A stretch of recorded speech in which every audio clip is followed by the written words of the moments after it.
श्री सच्चिदानंद सद्गुरु साईनाथ महाराज की जय। सद्गुरु भरद्वाज महाराज की जय। गुरुदेव दत्त। సద్గురు షిరిడి సాయినాథుని యొక్క సన్నిధిలో ఆచార్య ఇకల భరద్వాజ మాస్టర్ యొక్క కృపా కటాక్షాలతో ఈరోజు శ్రీ సాయినాథ ప్రబోధామృతములోని అంశాలని మనం వివరించుకోబోతున్నాం. గత కొన్ని వారాలుగా అంటే ప్రతి బుధవారం మనం శ్రీ సాయినాథ ప్రబోధామృతాన్ని వివరించుకుంటున్నాం.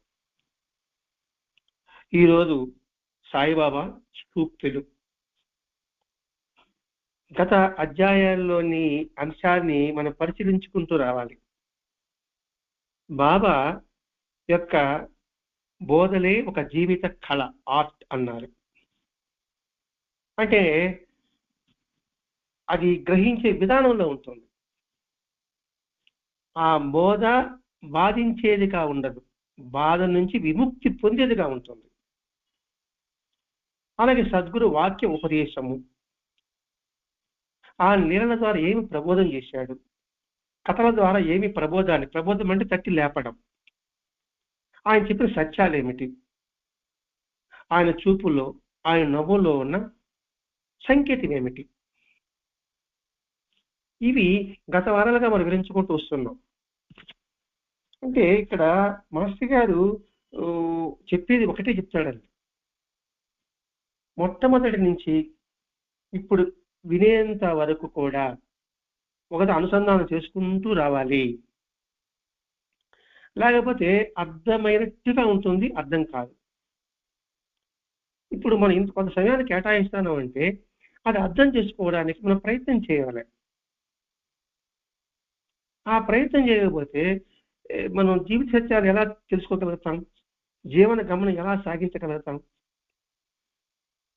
అంటే ఇక్కడ మాస్టర్ గారు నిరంతరం మెలకువలో ఉండండి, ప్రతి విషయాన్ని జాగ్రత్తగా పరిశీలించండి. ఎందుకంటే జీవితం నీటి బుడగ లాంటిది. అవకాశాన్ని విడుచుకున్నారంటే మళ్ళీ తిరిగి రాదు. ఈరోజు నూతన ఆంగ్ల సంవత్సరం అనుకుంటున్నాం. సంవత్సరం అంటే ఏడాది 365 రోజులు అనుకుంటున్నాం. బాగా గమనిస్తే 365 అవకాశాలు మనకి ఇస్తున్నాయి. ఈరోజు తప్పాం, ఇంకో రోజు తప్పాం అంటే దాదాపు 365 అవకాశాలు మనకు ఈ సంవత్సరం మనకి ఇస్తుందని ధ్యాస ఎంతమందికి ఉంటున్నది. ఏదో గతం గడిచిపోయింది, ఈరోజు పండుగ చేసుకుంటున్నాం. ఎందుకు పండుగ చేసుకోవడం? పండుగ చేతులు తప్పని కాదు. పండుగ ఉద్దేశం ఏంటంటే నీకు మళ్ళా అవకాశాలు వచ్చాయి, మళ్ళా 3 అవకాశాలు వచ్చాయి, దాన్ని ఆస్వాదించు. ప్రతి క్షణాన్ని సద్వినియోగం చేసుకో, ప్రతి క్షణాన్ని తృప్తితో జీవించు. చేయవలసిన పని ఇప్పుడే చేసే. ఏదైతే నువ్వు సాధించుకున్నదనుకున్నావో దానికి పునాదులు, ఫౌండేషన్ వేసుకో అని భగవంతుడు మనకు అవకాశం ఇస్తున్నాడు. ఒక సంవత్సరం గడిచిందంటే నీ ఆయుష్లో 1 సంవత్సరం తరిగిపోయింది, మళ్ళా నీకు అవకాశం ఇచ్చాడు. అందుకే బుద్ధుడు అంటాడు, నిద్ర ఒక మరణం, మెలకు ఒక జీవితం అని. మరి ఆ జీవితాన్ని సాధకం చేసుకోవాలి కదా. జార్జ్ ఫెర్నాండస్ చివరి అంటే మరణస్తులు ఉన్నప్పుడు ఇక భగవంతుడు ఇప్పుడు నీకు 100 సంవత్సరాలు ఆయుష్ ఇస్తే నువ్వేం చేస్తావన్నాడు. నాకు నేను ఏమి చేయాలనుకున్నాను, ఏది చేయలేకపోయాను అది చేస్తానన్నాడు. వాళ్ళని ఆదర్శంగా తీసుకోవాలండి. బాబా సూక్తులు, సూక్తి అంటే ఏమిటి? ఇదే చేయాలని శాసనము, ఇదే ఉత్తమమైనది, ఇదే ఉపదేశము, ఇదే మంచి మాట. ఆ సూక్తి అనే దానికి అర్థం అండి, సూచిస్తుంది అంటే దిక్సూచి లాంటిది. మహాత్ముల యొక్క బోధలు, మహాత్ముల యొక్క సూక్తులు, మహాత్ముల యొక్క ఉపదేశాలు, ఇవన్నీ ఇంటలెక్చువల్ మనం బుర్రలు వేసుకోవాలి. లేదంటే ఏదో బాబా సూక్తులు, బాబా చెప్పాడు, నా పైన దృష్టి నిలుపు, నీ పైన దృష్టి నిలుపుతాను, బాబా మనం చూస్తూ ఉంటాం. అంతవరకే పరిమితిగా ఉండకూడదని మాస్టర్ గారి యొక్క ఆలోచన అండి. ఇక్కడ సూక్తి ముక్తావళి ఇవన్నీ ఉంటున్నాయి. వేమన శతకము అదొక సూక్తి. ఎందుకు అలా చెప్తున్నారు అంటే వారి యొక్క జీవిత చరిత్రలు మనల్ని పవిత్ర జీవితం వైపుకు బలంగా ఆకర్షించి ఉత్తేజపరుస్తాయి. పదాలు చూడండి మాస్టర్ గారు రాశారు. వారి జీవితం మనల్ని పవిత్ర జీవితం వైపుకు అపవిత్ర జీవితం వైపు వెళ్ళదు, ఆకర్షిస్తుంది, ఉత్తేజపరుస్తుంది. వారే విధంగా అక్కడ స్థాయి పొందారో వారి బోధనలో మనకి అర్థమవుతుంది. ఎందుకంటే అనుభవంతో వచ్చిన వాక్యాలవి, అనుభవంతో వచ్చిన బోధనవి. అనుభవం వచ్చిన వైద్యుడి దగ్గరికి వెళ్తే మన వైద్యం నేర్చుకోవడం సులభంగా ఉంటుంది. పుస్తకాలు వైద్యం నేర్చుకుంటే ఎలా ఉంటుంది? ఇది ఇక్కడ మనం గుర్తించు రావాలి. ఇప్పుడు ఈ మోడర్న్ కల్చర్ అంటారు, ఆధునిక యుగము అంటారు. ఈ యుగంలో భగవద్గీతలు చెప్పారండి, రామాయణం చెప్పారండి, ఆ శాస్త్రం అలా చెప్పారండి, అలా చేస్తే మనకు ఉత్తమ గతి లభిస్తుందని అది పురాణాలు, ఉపనిషత్తులు, వేదాలు చెబుతున్నాయి. మరి ఎంతమంది దాన్ని విశ్వసిస్తున్నారు? రామాయణమే జరగలేదంటారు, భాగవతమే జరగలేదంటున్నారు. మరి అదే జరగలేనప్పుడు నేను కృష్ణుడు చెప్పిన భగవద్గీత ఎలా విశ్వసిస్తున్నారు? రామాయణం ఎలా ఎందుకు ఆదర్శించుకుంటున్నారు? అని మోడర్న్ కల్చర్. అందుకే అది విశ్వసించడం చాలా కష్టం. ఎందుకంటే ప్రమాణం ఉందా, దానికి రుజువు ఉందా అని ఆలోచిస్తూ ఉంటారు కదండి. దానికి మనం దాని ప్రమాణం ఎక్కడ ఉంది అంటే భగవద్గీత ఏం చెప్పాడు? నన్ను ఏ రీతిని ఆరాధిస్తారో ఆ రీతి నేను వారిని అనుగ్రహిస్తాను అని చెప్పాడు. దాని ప్రమాణం ఎక్కడయ్యా అంటే దానికి ప్రమాణమే మహాత్ముల యొక్క జీవితం. నన్ను ఏ రీతిని ఆరాధిస్తారో ఆ రీతి వారిని అనుగ్రహిస్తానని చెప్పాడు. మరి బాబాజీ యొక్క జీవిత చరిత్రలో కావచ్చు, మహాత్ముల యొక్క జీవితంలో కావచ్చు, అక్కడ ఏం చెప్పాడు? నువ్వు ఏ భావంతో చేస్తే ఆ భావంతో నేను దర్శనమిస్తా అని చెప్పేసి బాబా చేతుల్లో ఎన్ని నిదర్శనాలు లేవు. అలాగే ఎవరు ఏ ఆకారాలతో నన్ను ఉపాసిస్తారో వారికి ఆ రూపాల్లోని నేను ప్రత్యక్షమై కోరికలు తీరుస్తానన్నాడు శివగీతల్లో. మరి సకలదేవతా స్వరూపుడుగా బాబా ఎంతమందికి నిదర్శనంగా ఇవ్వలేదు?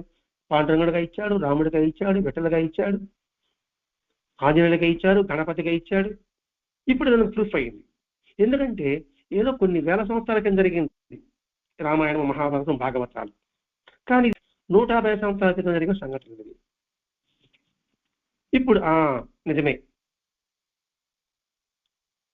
కాబట్టి ఆ శాస్త్రవాక్యాలు ఏం చెప్పారో అది కానీ మనం ఆచరిస్తే మనకి మంచి జరుగుతుంది. మహాత్ముల ఉపదేశాలకు వచ్చి ఇంకా అనుమానం ఉండదు. మరి అందులో చెప్పింది ఇక్కడ మనకు నిరూపణ అవుతుంది కదా అని. మరి ఏ మహాత్ముడు? బాబా చెప్పాడు, తాజుద్దీన్ బాబా చెప్పాడు. సరే వీరి పక్కన పెడదాం. క్రైస్తవ మతం చెప్పింది, ఖురాన్ చెప్పింది. మరి వాటి సంగతి ఏమిటి? ఆ మతాన్ని విశ్వసించే వాళ్ళ పరిస్థితి ఏమిటి? ఇట్లా ఆలోచించాలి. అప్పుడు క్రైస్తవ మతం ఏం చెప్పారు? శాంతి స్థాపకులు ధన్యులు, వారి దేవుడు కుమారు అనబడదురు అంటే శాంతి స్థాపకులు ధన్యులు అంటే ప్రతి ఒక్కరికి శాంతిని కలిగిస్తే వారు మాత్రమే భగవంతుని ఇష్టపడతారు. నిర్మల హృదయ ధన్యులు, వారు దేవుని దర్శించరు. మరి ఇది వాళ్ళ ఉపదేశమే కదండి. అదే వాళ్ళ ఆదర్శం తీసుకుందాం. అలాగే వేమన, అలాగే కబీరు, అలాగే గురునానక్, అలాగే రామకృష్ణ పరమహంస, వాళ్ళందరూ చెంది కుల మతాల పట్ల సామరస్యాన్ని వారు ప్రకటించారు. అలాగే ఖురాన్లో ఏం చెప్పాడు? మతంలో బలవంతం లేదు, మంచి మార్గం చెడు మార్గం రెండే వేరువేరుగా ఉన్నాయి అని చెప్పారు. దాని ప్రమాణం 3వ భాగంలో 2వ అధ్యాయంలో 34 విచరణలో 250 చరణం అని చెప్పారు. అన్ని మతాలు భగవంతుని చేత ఏర్పాటు చేయబడినవి, ఆయన పొందుటకు తగిన మార్గాలే. ఎవరి కట్టుబాట్లను వారు తప్పితే భగవంతుడు చూస్తాడన్నాడు. ఎవరి కట్టుబడులు తప్పమన్నాడు. అంటే ఎవరి సాంప్రదాయాన్ని వాళ్ళు ఆచరించండి అని చెప్పారు. 6వ భాగంలో 5వ అధ్యాయంలో 7వ విచరణలో 48వ చరణంలో. కాబట్టి ఈ మహాత్ముడికి ఇంకా అసలు అనుమానానికి అవకాశమే ఉండదు. ఇంకా అందుకే కదా భగవద్గీతలో మహాత్ముల బోధన వినమని కృష్ణుడు అర్జునుడితో చెప్పాడా లేదా? అందుకని వారిని ఆదర్శంగా తీసుకోవాలి. సరే, మహాత్ములు బాబాని మనం చూడలేదండి, అది కూడా కల్పితం కాబోచ్చు అనుకోవచ్చు. సరే, వివేకానంద తీసుకుందాం, అబ్దుల్ కలాం గారు తీసుకుందాం, అరిస్టాటిల్ని తీసుకుందాం, నెల్సన్ మండేలాని తీసుకుంటాం, డాక్టర్ బివి అంబేద్కర్ గారిని తీసుకుందాం. మరి వారి జీవితాలు అనేక మంది స్ఫూర్తి కలిగించదా? మనం గమనించాలండి. అటువంటి వాడి మహనీయులు, మహాత్మా స్వామి అక్కడ పెడదాం, మహనీయులు వారి యొక్క జీవితం నల్లేరు మీద నడకలాగా ఉనిందా? వడ్డించిన విస్తరా? చూడండి, ఏ మహాత్ములైనా, ఏ మహనీయులైనా, ఏ ఆధ్యాత్మికవేత్తలైనా, సామాజికవేత్తలైనా, శాస్త్రవేత్తలైనా, చివరకు పంటలు పండించే రైతు అయినా, ఉన్నత శిఖరాలను అధిరోహించి సమాజానికి ఆదర్శంగా స్ఫూర్తిదాయకంగా నిలిచిన వారందరూ తమ చుట్టూల ప్రపంచం నుండి తాము స్ఫూర్తి పొందటమే కాకుండా, పొందిన దానికి తమకే కాకుండా సాటి వారికి హితం చేకూరుస్తూ శ్రేయస్సు చేకూర్చగా తమ వంతు కృషి చేశారు. రైతు అనుకోండి, మనం ఈసారి 50 బస్తాలు వాడి 100 బస్తాలు వచ్చింది అనుకోండి, వెంటనే నేను చెప్తాను, అది 50 బస్తాలు వచ్చింది, నేను ఇలా చేశాను అని చెప్పేసి అందరికి స్ఫూర్తిని ఇస్తారు కదండి. అలాగే స్వామి వివేకానంద, లేవండి, మేల్కొనండి, గమ్యం చేరే వరకు విశ్రమించకండి. నిరంతరం వెలిగే సూర్యుని చూసి చీకటి భయపడుతుంది, నిరంతరం శ్రమించేవాడిని చూసి ఓటమి భయపడుతుంది. మరి ఈ సూక్తి ఆయన అనుభవపూర్వకంగా చెప్పాడా, లేదా వాచా చెప్పాడా?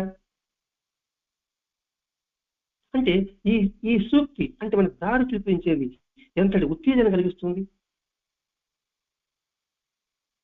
మహాకవి శ్రీశ్రీ, కుదిరితే పరిగెత్తు, లేకపోతే నడుము, అది చేత కాకపోతే పాకుతూ పో, అంతేగాని ఒకే చోట కదలకుండా ఉండిపో. ఎంతటి అర్థం ఉందండి. ఏదో పుట్టాము, పెరిగాము, చనిపోవడమైన జీవితం. కుదిరితే పరిగెత్తు, లేకపోతే నడువు, లేదా పాకుతూ పో, కానీ ఒకే దగ్గర మాత్రం ఉండద్దు. అంటే ఇక్కడ ఆలోచన ఎంతగా శుద్ధి చేస్తున్నాడు చూడండి, అలర్ట్ చేస్తున్నాడు. జీవితం అంటేనే పోరాటాల పరంపర. జీవితం అంటే ఎప్పుడు సుఖంగానే ఉంటుంది, నాకు దుఃఖమే వద్దు. అందుకే ప్రకృతి నుంచి నేర్చుకో, ప్రపంచం నుంచి నేర్చుకో. రాత్రి ఉంది, పగలు ఉంది, ఎండాకాలం ఉంది, వర్షాకాలం ఉంది, శీతాకాలం ఉంది. అన్ని కాలాలు సక్రమంగా ఉంటేనే సృష్టి సక్రమంగా జరుగుతుంది అని ఆలోచించు. జీవిత పరమార్థం అంటే సుఖపడటం లేదు, అనుభవాల ద్వారా నేర్చుకోవటంలోని అంతా ఇమిడి ఉంది అంటాడు స్వామి వివేకానంద. అంటే ఏదో సూక్తులు చెప్పకుండా సూక్తులకి అర్థం ముందు తెలుసుకోవాలి కదా. ముందు సూక్తులు చదువుకుంటే వెళ్ళిపోమంటారా? వెళ్ళిపోతే మీరు చదువుకోలేదు సూక్తుల్ని. అసలు సూక్తులు ఎందుకు వచ్చింది ముందు చెప్పినాం. సూక్తి అంటే ఏమిటి? ఇట్లే చేయాలి. శాస్త్రము అంటే ఏమిటి? శాసించేది. అదే మన ధర్మశాస్త్రంలో చెప్పింది అదే. ఇప్పుడు శాస్త్రాలు కావచ్చు, ఉపనిషత్తులు కావచ్చు, వేదాలు కావచ్చు, అవన్నీ మహాత్ముల యొక్క మాటలా, లేకపోతే రాతలా? రాతలు కాదండి. అందుకే వేదాలు అపౌరుషేయము అంటారు. రాతల్లో కాదు, అవి తమ హృదయం యొక్క భావాలు, హృదయంలో ఉద్భవించిన అద్భుతమైన పుష్పాలు. పోనీ అలా కానీ మతం ఏమైనా ఉందండి? ఇప్పుడు బైబిల్ కొత్తగా రాసిందేం కాదండి, జీసస్ యొక్క జీవిత విధానమే. అలాగే ఖురాన్ ప్రవక్త యొక్క జీవిత విధానమే. అంటే వారి అనుభవాల సారమే ఖురాన్, వారి అనుభవాల సారమే బైబిల్. ఇది మనం గ్రహించాలండి ఇక్కడ. అంటే ఏంటి, వారు పడిన కృషి వెనక ఎంత అపారమైన, అవిరళమైన, అవిశ్రాంతమైన కృషి, పట్టుదల, దాని వెనుక నైపుణ్యం, కార్యదక్షత. ఇదో పదాలు కదండి, ఒక్కొక్క పదానికి అద్భుతమైన అర్థం ఉంటుంది. కఠోర శ్రమ దాగి ఉంటుంది. నేను 100 నిమిషాలు పారాయణ చేశానండి, నాకు భగవంతుడు అనుగ్రహించలేదండి. నేను కొబ్బరికాయలు కొట్టానండి, ఇన్ని అన్నదానాలు చేశానండి, ఇన్నిసార్లు ప్రదర్శన చేశానండి, నాకేమి ఇచ్చాడండి దేవుడు అని అంటుంటాం మనం సహజంగా. అంటే ఏంటి, దానిలో మూల అర్థాన్ని మనం తెలుసుకోలేకపోతున్నాం. అందుకే ఆత్మవిమర్శ ఒకటి ఆధ్యాత్మిక మార్గం సరైంది. మనం ఆశతో కాకుండా ఆశతో భగవంతుని ఆరాధిస్తున్నాం, ఆశతో సద్గురుని దగ్గర చేస్తున్నాం, మన అర్హత మించి కోరుకుంటున్నాం, అర్హత మరిచి అడిగింది ప్రసాదించమని అడుగుతున్నాం, అడిగింది ఇవ్వకపోతే వారి పని అలుగుతున్నాం. అందుకే అండి, భగవంతుడు నీ ప్రార్థన చేస్తే నువ్వు కోరుకుని జరగలేదంటే అది జరగడం నీకు మంచిది కాదు అని భగవంతుని యొక్క ఉద్దేశము అని గ్రహించు అంటారండి మహాత్ములు. ఇది మనం బాగా లోతుగా ఆలోచిస్తే మనకే అర్థమవుతుంది. మన జీవితంలో మనం అనుకుని జరగలేదు అనుకోండి, బాధపడతాం. కొంచెం అప్పుడు జరగకపోవడం చాలా మంచి జరిగిందిరా అని అంటాం. మనం జరగనప్పుడేమో భగవంతుడు తిట్టాం, ఆ తర్వాత తెలుసుకున్న తర్వాత పొరపాట్లు అని బొట్టికాయలు వేసుకుంటాం, గుంజలు తీస్తాం. ఏం ఉపయోగం? ఇవన్నీ ఎందుకు చెప్తున్నట్టే సూక్తి, ఇది సూచించేది, మహాత్ముల జీవితంలో ఇది సూచించేది. అందుకే మహనీయులు మనం చెప్పుకుంటున్నాం. శాస్త్రజ్ఞులు చూడండి, వారు ఎంత కఠోర శ్రమ ఉంటుంది, అసలు ఎంతటి పట్టుదల ఉంటుంది. పోనీ అంతటి పట్టుదల మనలో ఉందా? పోనీ అంత కృషి మనం చేస్తున్నామా? ఏ కృషి? అవిశ్రాంత కృషి. జీవితమే సాధనగా చేసుకుంటున్నామా? జీవితంలో సాధన భాగం చేసుకుంటున్నామా? జీవితమే సాధన చేసుకోవడం అవిశ్రాంత కృషి. అది గుర్తిస్తే మనకే అర్థమవుతుందండి. ప్రతి ఒక్క ప్రపంచంలో మనం చూసే ప్రతి ఒక్కటి మనకు స్ఫూర్తినిస్తుందండి. ఇది మనం బాగా గమనిస్తే మనకి అర్థమవుతుందండి. ప్రత్యేకంగా దీనికి ఏదో సాధన అవసరం లేదండి. సరే, ఉదయాన్నే ఒక ఎగ్జాంపుల్ చెప్పుకుందాం. ఉదయాన్నే మనం టీ తాగుతాం. టీ చేయాలంటే ఏం చేస్తాం? పంచదార, నీరు ఉండాలనా? పాలు నీరు ఉండాలనా? ముందు పాలు నీరు ఉండాలి. రెండవది, పంచదార బాగా కలపాలి, టీ పొడి వేసి బాగా ఉడికించాలి, మరిగిన వెంటనే పడపోయాలి. అప్పుడు రెడీ, ఫుల్ టీ. ఇంతకు ఆలోచిస్తామంటారు టీ తాగేటప్పుడు మనం ఏమన్నా? టీ చేయాలంటే పంచదార, నీరు ఉండాలి, పాలు నీరు ఉండాలి. పంచదార వస్తుంది, టీగా ఉంది కాబట్టి కావాలి. పాలు నీరు ఉండాలి, టీ పొడిగా వేయాలి, ఉడికించాలి, పంచదార వేయాలి, మరిగిన తర్వాత వడకట్టాలి. అప్పుడు రెడీ, ఫుల్ టీ. అది తాగత ఆలోచించాడంట ఒక మహాకవి. అప్పుడు అనుకున్నాడంట, అంటే ఇక్కడ మనం అంటే ఫుల్ టీ కావాలి, సక్సెస్, మన జీవితంలో సక్సెస్ కావాలంటే ఏం చేయాలి? దీక్షా లక్ష్యం అనే పాలు నీరు ఉండాలి, రెండు ఉండాలి. క్రమశిక్షణని బాగా కలపాలి, ఆవేశంతో ఉడికించాలి, ఆటంకాలు వస్తే దాన్ని వడపోయాలి. ఎంతటి జీవిత సత్యం ఇందులో ఉంది. ఇవన్నీ చూసి నేర్చుకున్నారండి శాస్త్రజ్ఞులు, మహానుభావులంతా కూడా. మనం యథాలాపంగా బతికిస్తున్నాం. టీ తయారు చేసే దాంట్లో చూడండి అని చెప్తున్నాడు. మన జీవితం సక్సెస్ కావాలంటే దీక్ష లక్ష్యం ఉండాలి, పాలు నీరు ఉండాలి, క్రమశిక్షణ భద్ర మిక్స్ చేయాలి, ఆవేశంతో ఉడికించాలి, చెయ్యాలని. అందులో ఆటంకాలు వస్తాయి, ఆ ఆటంకాలు వడబోసేవాళ్ళు. అప్పుడేమవుతుంది? Ready success. అదండి మనం మహనీయులకు నేర్చుకోవాల్సింది. ఏదో అలా గడిపేస్తూ ఉంటాం ఈ ప్రపంచాన్ని చూసి.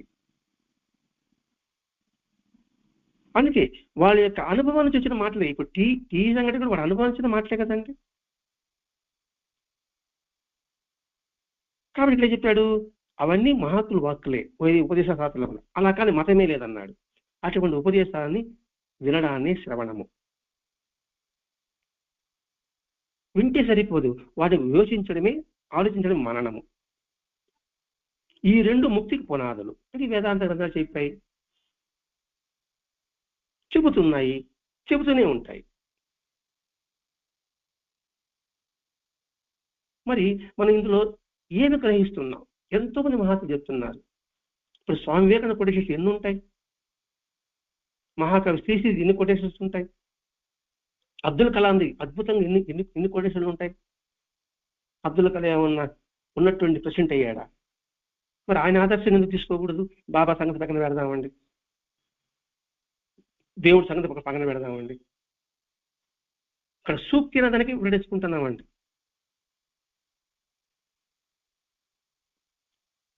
అందుకు ఇక్కడ ఏం చెప్పాడు బాబా? శృతి ఒక్క శృతి చెప్పాడు, నాపై నీ దృష్టి నిలుపు, నేను నీపై నా దృష్టి నిలుపుతానన్నాడు. ఈ ఒక్క సూక్తి. ఏదో ఒకే ఒక వాక్యం అనుకుంటున్నాం. నాపై నీ దృష్టి నిలుపు అన్నాడు. నాపై అంటే ఎవరు? బాబా అంటే 5వ శరీరం మాత్రం కాదు అని మనం ఎంత మేర గుర్తుపెట్టుకున్నాం. బాబా చెప్పాడు, బాబా అంటే 5 అడుగు శరీరం మాత్రమే కాదురా, బాబా శరీరంలో ఉంటే మీరు చూడనట్లే, మీకు నాకున్న అడ్డు కూడా కూలవేయండి, అప్పుడు నేను సత్యం కనబడుతుంది. ఇప్పుడు ఇన్ని చెప్పాడు కదా. నాపై నీ దృష్టి నిలుపు, నేను నీపై నా దృష్టి నిలుపుతాను అన్నాడు. ఇక్కడ నేనంటే బాబా కాదు, 5వ శరీరం మాత్రం కాదు, సర్వగతమైన చైతన్యము. ఆ చైతన్యమే దృష్టి పెట్టు. ఆ చైతన్యంలో నుంచి నీకు అందవలసిన బోధ నీకు అందుతుంది. ఆ చైతన్యమే నువ్వు ఏ చూస్తావో అందులో నుంచి నీకు బోధ కనబడుతుంది. అంటే మనం చూసినట్టే కదా. ఇప్పుడు టీ మనం చూసిందా లేదా? చూసిందా లేదండి?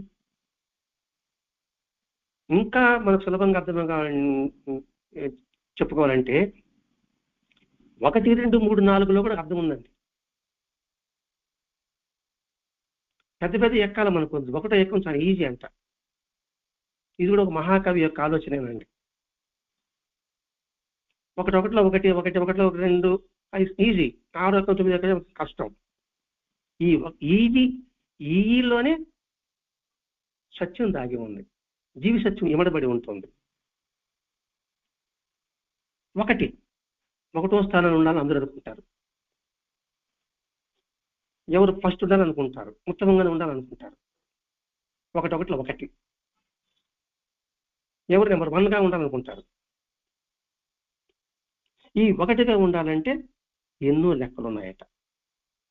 ఇది మొత్తం ఫస్ట్, నేను 1వ స్థానం, నేను అన్నిటికన్నా మొట్టమొదటిగా ఉండాలి. అది రాజకీయమా, అధికారమా, కీర్తి ఏదైనా కావచ్చు, ప్రమోషనా, ఉద్యోగమా, వ్యాపారమా, లేకపోతే నాట్యమా, సంగీతమా, అన్నిట్లో ఫస్ట్ నేను కోరుకుంటాం కదండి. ఆటలో కానీ, పాటలో కానీ, మాటలో కానీ. మాటలో కూడా నాది నెగ్గాలి అనుకుంటాం కదండి. మరి ఆ స్థానంలో ఉండాలంటే కొన్ని లెక్కలు ఉన్నాయి. ఏమిటా లెక్కలు? 1 పక్కన ఏమొస్తుంది? 1 × 2 2 సులభం. 2 చేతుల 3 పూటల 2 చేతుల కష్టపడితే 2 చేతుల 3 పూటల 2 చేతుల కష్టపడితే 2 + 3 ఎంత? 5. 5 అవుతాయి. అంటే ఇది పెరిగింది. మధ్యలో 4 ఉంది కదా. ఈ 4 ఏమంటారు? నలుగురు ఆడిన మాటలు, నలుగురు మనకెంత పరిచే చేష్టలు. ఈ 4ని 5లోంచి తీసేయి. వచ్చేది ఏంది? ప్రథమ స్థానం. నీదే కదరా అన్నాడు. మరి చూడండి, సింపుల్ గా మనకు అర్థమయ్యే రీతిలో ఆ మహాకవి యొక్క ఆలోచన చూడండి. అంటే 1, 2, 3, 4, 5లో కూడా ఎంత సత్యం ఉంది. సులభంగా అదే భరద్వాజ మాస్టర్ మనకి అందించేది. సులభమైన విధానం మనకు అందిస్తున్నాడు. ప్రథమ స్థానంలో ఉంచడానికి ప్రయత్నం చేస్తున్నాడు. అందుకని ప్రబోధామృతం అందించాడు. ఈ ప్రబోధామృతం అర్థం చేసుకోగలిగితే అత్యంత సులభం.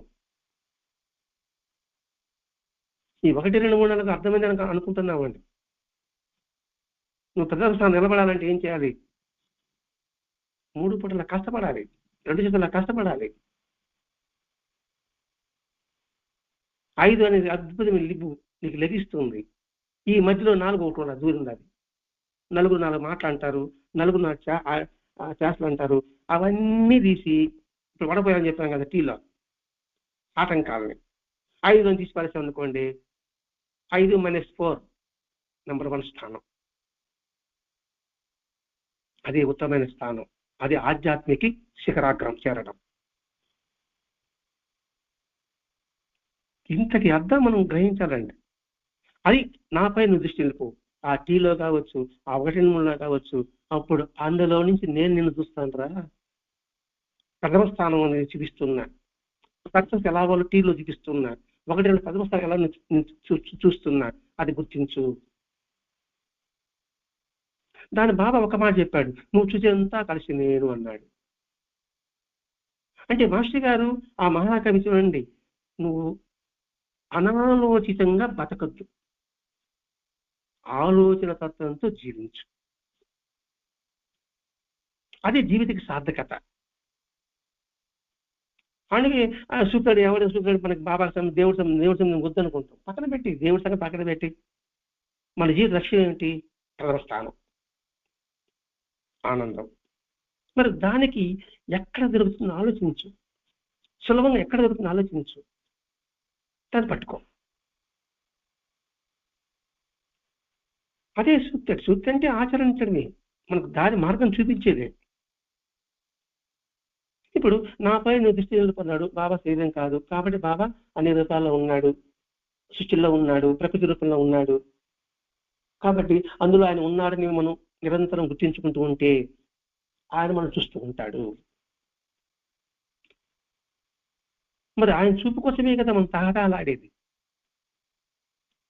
ఈరోజు జనవరి 1కి మన దేవాలయానికి వెళ్తా ఉంటే మనకి తల అడ్డం పడుతూ ఉంటాయి, దర్శనం కావడంలే. దిక్కు చూస్తాం, అక్కడ చూస్తాం, ఏం చూస్తాం? ఆయన చూపు నా మీద పడాలి, నా చూపు ఆయన మీద పడాలి. నెక్కి చూస్తాం, తోచుకుంటాం, నెట్టుకుంటాం. మన ముందుండేవాళ్ళు బాబా భగవంతుడాన్ని గుర్తించాం, మన పక్కనుండేవాడు వాళ్ళ భగవంతుడాన్ని గుర్తించాం. వాడిని మోక చేత పొడస్తాం, ఎదుటివాడిని ఇప్పుడు నెడతాం. ఇదేంటి బాబా చెప్పడం.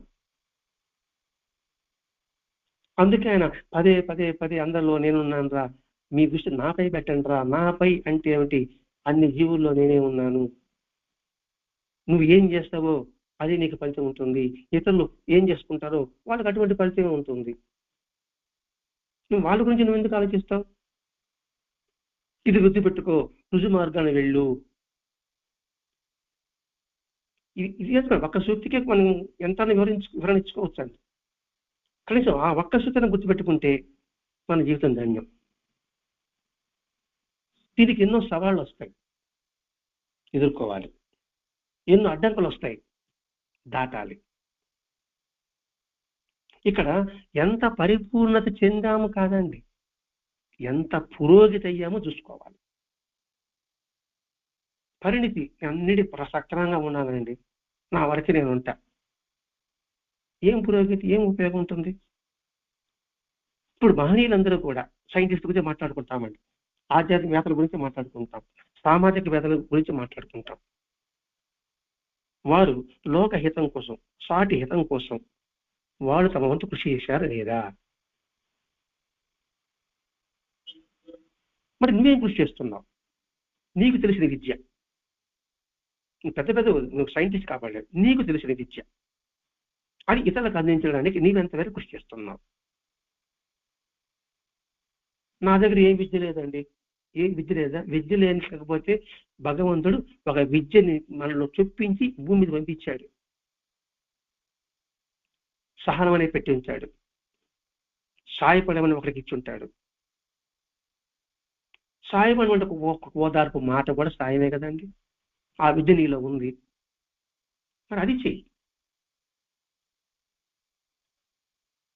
ఇవన్నీ అయితే ఈ ఒక్క వాక్యానికి అర్థం తెలిసిపోతుందండి. నాపై నువ్వు దృష్టి నిలుపు, నేను నీపై నా దృష్టి నిలుపుతాను. అన్నింటికీ, అన్ని కాలంలోనూ, అన్ని పరిస్థితుల్లోనూ నన్ను నమ్ముకో. అది సరైన సాధన. గురువును సంపూర్ణంగా అంటే అన్నింటికీ, అన్ని కాలంలోనూ, అన్ని పరిస్థితుల్లోనూ నమ్ముకో.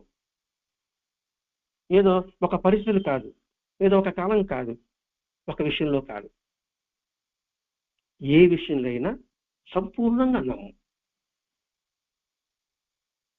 డాక్టర్ దగ్గరికి వెళ్తాము, నమ్మకంతో వెళ్తామా, నమ్మకం లేకుండా వెళ్తామా? ట్రైన్ ఎక్కుతాము, క్షేమంగా చేరతామని ఎక్కుతామా, అనుమానంతో ఎక్కుతామా? లౌకికంగా కూడా ఆలోచించుకోండి. ఎందుకంటే గురువు సంపూర్ణంగా, గురువు అంటే ఎక్కడ ఒక దేహం కాదు, అంతటా గురువుతో మనం గోచరం అవుతుంది.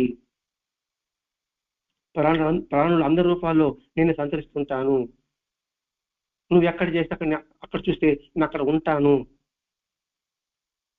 అది బాబా సూక్తిలో మనకు అర్థమవుతుంది కదండి. ఉపాసన బాబాకి చెప్పాడు. బాబా నీకు నైవేద్యం తీసుకొస్తాను, నువ్వు ఇక్కడికి రాబడలేదా అన్నాడు. కుక్క రూపంలో వెళ్ళాడు, తరిమాడు. ఒక బిచ్చగడ్డ రూపంలో వెళ్ళాడు, కసురుకున్నాడు, తెచ్చాడు బాబా దగ్గరికి. ఎందుకు నేను అక్కడికి వస్తే నేను తరిమావు కదా అన్నాడు. మరి ఇది ఎంత మనం గుర్తుపెట్టుకుంటున్నాం? మనం ఎక్కడ చూస్తే అక్కడ ఉన్నాను అన్నాడు. అదే కదా త్వమేవ మాతా పితా త్వమేవ శ్లోకంలో అర్థం అదే కదండి. నీవే తల్లివి తండ్రివి, నీవే నా తోడు నీడ. మరి దాంట్లో అర్థం అదే కదండి.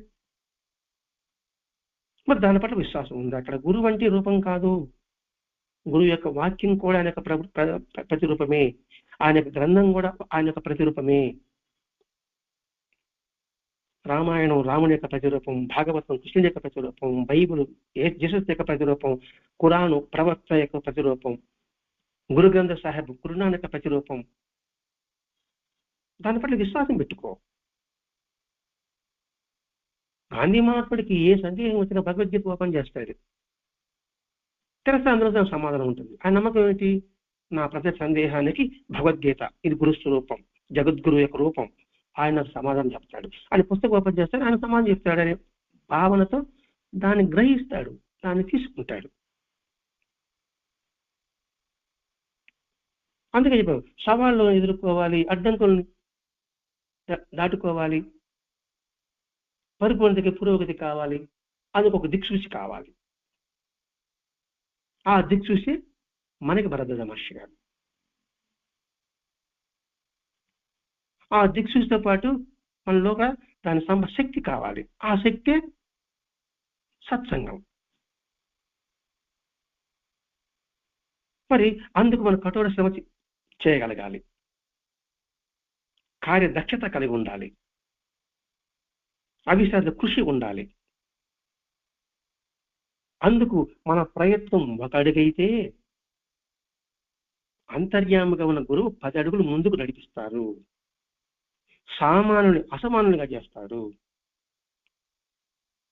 ఆ సామాన్యులో దాగి ఉన్న విశ్వాసాన్ని బహిర్గతం చేస్తాడు, బహిర్గతం చేసి లోకహితాన్ని ఉపయోగం పడగా చేస్తాడు. వాడు మాత్రమే సద్గురు. ఒక మినుగురు పురుగు చూడండి, తనకున్న కాస్త కాంతిని లోకానికి పంచాలని ఎంతగా ప్రయత్నం చేస్తుంది. అందుకే విజ్ఞానం అనేది ఒకరి నుండి మరొక చేరినప్పుడే దాని యొక్క విలువ. బావిలో నీళ్లు చేరినప్పుడే అందులో నీరు ఊట వచ్చినట్టుగానే. అందుకే మనం చెప్పుకున్నాం, నీలో ఒక సామర్థ్యం ఉంటుంది. ఆ సామర్థ్యాన్ని సమాజ హితం కోసం నువ్వు దాన్ని పంచు, వితరణ చెయ్యి. సాధించేంత వరకు సంఘానికి తెలుపకు, సాధించిన మరుక్షణం సంఘాన్ని మరువకు. మరి మహనీయులందరూ అలాగే చేశారు కదండి. మనం వాడుకునే ప్రతి ఎలక్ట్రానిక్ వస్తువులు కావచ్చు, ఇప్పుడు మనిషికి స్మార్ట్ ఫోన్, ఎక్కడ ఉపగ్రహాలు వదిలిపెట్టారు కాబట్టి అక్కడి సంఖ్యతో మన స్మార్ట్ ఫోన్ ప్రపంచానంతా చూసుకుంటున్నాం. కాబట్టి మన జీవితం పరోపకారం మితం శరీరం అని పెద్దలు చెప్పిన శాస్త్రాన్ని ఇక్కడ మహనీయులు, సైంటిస్టులు, సామాజికవేత్తలు, ఆధ్యాత్మికవేత్తలు, మహాత్ములు అందరూ తమ వంతు కృషి చేశారు.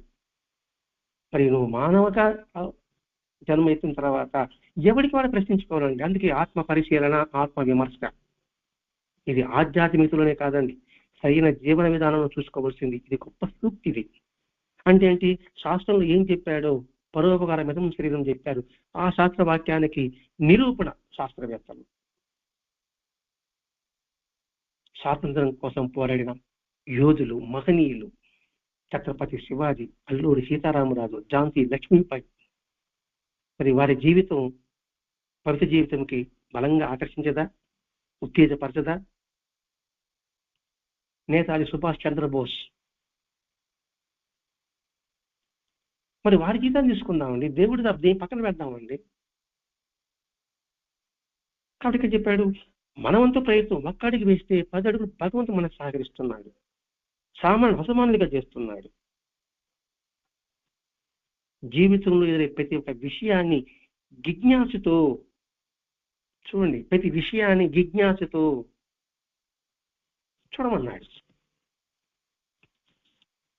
అలా జిజ్ఞాస మనలో ఎంతమంది ఉందని చూసుకుందాం. అందుకే నాకు ద్రోహం చేసిన వాళ్లకు కూడా నువ్వు మనస్ఫూర్తిగా థ్యాంక్స్ చెప్పు, కృతజ్ఞతలు చెప్పు. అదేంటండి నాకు ద్రోహం చేసిన ఎలా థ్యాంక్స్ చెప్పేది అంటే, ఎందుకంటే అలాంటి వాళ్ళని కలుసుకోకపోతే నాకు జీవితం అంటే ఏమిటో తెలిసి వచ్చేది కాదు. ఇది ఒక సూక్తి కదండి. అందుకని జిజ్ఞాసతో, ఎరుకపతో చూడమంటున్నాడు. ఆవాడే గురువు. దాని ఆంతర్యాన్ని తెలియజేస్తున్నాడు. బాబా సూక్తులు, బాబా యొక్క సూక్తి అంతర్యాన్ని మాసిగా తెలియజేస్తున్నాడు కదండి. ఈ 2 సూక్తులు పెట్టుకుంటాం ఈరోజు. నా పైన దృష్టిని తెలుపు, నేను నీ పైన దృష్టిని తెలుపుతాను. గురువు సంపూర్ణంగా అన్నింటికి, అన్ని కాలాల్లోనూ, అన్ని పరిస్థితుల్లోనూ నమ్ముకో. అది అసలైన సాధన అన్నాడు. ఆ పయనంలో మనలోని లోపాలను గుర్తెరిగి వాటిని తొలగించుకుంటూ అంతక్కడ శుద్ధం చేసుకుంటూ సాగి పయనంలో అందుకో ఆకాశాన్ని, అందుకో అందలాన్ని. ఎంత అర్థం ఉంటుందండి ఇందులో? అందుకో ఆకాశాన్ని, అందుకో అందలాన్ని అన్నాడు. అందలం అంటే ఉన్నతమైనది, విశిష్టమైనది. అందుకో ఆకాశాన్ని, అందుకో అందలాన్ని, అందుకో అవకాశాలని, అందుకో ఆనందాన్ని. అందుకుంటే నీవు మానవుడురా, అందుకోకపోతే దానవుడురా. బాగుంది 3 వాక్యాలు. మరి ఇది మనం ఏం చేయాలి? అందుకో మహాత్మ సూక్తులని, అందుకో బోధామృతాన్ని, సాయి బోధామృతాన్ని, అందుకో మహాత్మ సూక్తులని, అందుకో బోధామృతాన్ని, సాయి బోధామృతాన్ని. అందినంత మేరకు అందుకున్న దానిని తెలుసుకో. అందినంత మేరకు అందుకో, నీ సామర్థ్యాన్ని బట్టి. అందుకున్న దానిని తెలుసుకో, తెలుసుకున్న దానిని మలుచుకో, మలుచుకున్న దానిని మరువకు. ఎంత అద్భుతంగా ఉందండి. తెలుసుకున్న దానిని మలుచుకో, మలుచుకున్న దానిని మరవకు. అందుకో మహాత్ముని సూక్తుల్ని, అందుకో బోధామృతాన్ని, సాయి బోధామృతాన్ని. అందుకో సందేశాన్ని, అందుకో సంతోషాన్ని, తెలుసుకో ఆకాశాన్ని. ఏమిటి ఆకాశం తెలుసుకోండి? కా అంటే ప్రకాశం, ఆ అంటే అంతటా. ముందు చెప్పుకున్నాం కదా, అందుకో ఆకాశాన్ని అందుకున్నాం కదా. కా అంటే ప్రకాశం, ఆ అంటే అంతటా. అంతటా ఉన్న ప్రకాశాన్ని అందుకో మానవుడా మేలుకో. ప్రకాశం అంటేనే జ్ఞానం, జ్ఞానం ఉంటేనే రా జీవితం. ప్రకాశం అంటేనే జ్ఞానం, జ్ఞానం ఉంటేనే జీవితం. తెలుసుకో మలుసుకో దిద్దుకో, దిద్దుకుని మనసును మార్చుకో. తెలుసుకో మలుసుకో దిద్దుకో, దిద్దుకుని మనసును మార్చుకో. అందుకో సత్సంగాన్ని, పొందుకో సంతోషాన్ని. మార్గం ఎప్పుడు చెప్పుకున్నానండి, నేను చెప్పుకున్నాం కదా. మరి ఎందుకు ఏం చేయాలని వివరిస్తున్నాడు. అందుకో సత్సంగాన్ని, పొందుకో సంతోషాన్ని. సంతోషాన్ని పొందావు, పంచుకో ఆనందాన్ని, పెంచుకో పరమానందాన్ని. భరద్వాజ బోధనలను తెలుసుకో, మహాత్ముల మార్గాన్ని నడుచుకో. భరద్వాజ బోధనని తెలుసుకో, మహాత్ముల మార్గాన్ని నడుచుకో. మన మాస్టారి మార్గాన్ని నడుచుకో, సాయి మాస్టారి మార్గాన్ని నడుచుకో. మన మాస్టారి మార్గాన్ని నడుచుకో, సాయి మాస్టారి మార్గం నడుచుకో. అందుకో మహాత్ముల సూక్తులని, అందుకో బోధామృతాన్ని, సాయి బోధామృతాన్ని. ఏంటి అన్ని కోకో వచ్చిందంటే, కోకో కొక్కరకో. ఆ కొక్కరకని మన నిద్ర లేపుతుంది మనకన్నా ముందు. మేలుకోరా అని. అందుకని ఈ కోకో కొక్కరకో, ఆ కొక్కరకోలని సారాంశమే అందుకో. అది ఈ జీవి సత్యాన్ని భరద్వాజ మాస్టర్ గారు మనకి ఈరోజు నూతన ఆంగ్ల సంవత్సరంలో 365 రోజులు నీకు ఇచ్చిన అవకాశాలుగా తీసుకో. ఆ అవకాశాలను సద్వినియోగం చేసుకో. చేయాలనుకున్న పనిని వెంటనే చేసే, నీ ఆశయాలకి పునాదులు కట్టు. ప్రతి క్షణం తృప్తిగా జీవించు. దీనికి మనకు కావలసిన దిక్సూసి ఆచార్యుల భరద్వాజ మాస్టర్ గారు. ఆయన ఇచ్చిన బలమే సత్సాంగత్యము, సద్గంధ పఠనము, సద్గోష్ఠి. ఈ 3 శక్తులు కలిస్తే మనం ఆకాశాన్ని అందుకోగలం, అందలం, ఎక్కగలం, ఆనందాన్ని పంచగలం, పరమానందాన్ని తెచ్చుకోగలం. ఇదే మనకి భరద్వాజ మాస్టర్ గారు ఈ రోజు అందించిన గొప్ప సూచించేది అని గుర్తించి, దీన్ని తిరిగి మళ్ళా శ్రవణం చేసుకుంటూ, మళ్ళా మననం చేసుకుంటూ సరైన గమ్యంలో మనం ప్రయాణం సాగిద్దాం. స్వస్తి. శ్రీ సచిదానంద సద్గురు సాయినాథ్ మహారాజ్ కీ జై. శ్రీ సచిదానంద సద్గురు భరద్వాజ్ మహారాజ్ కీ జై. గురుదేవ దత్త.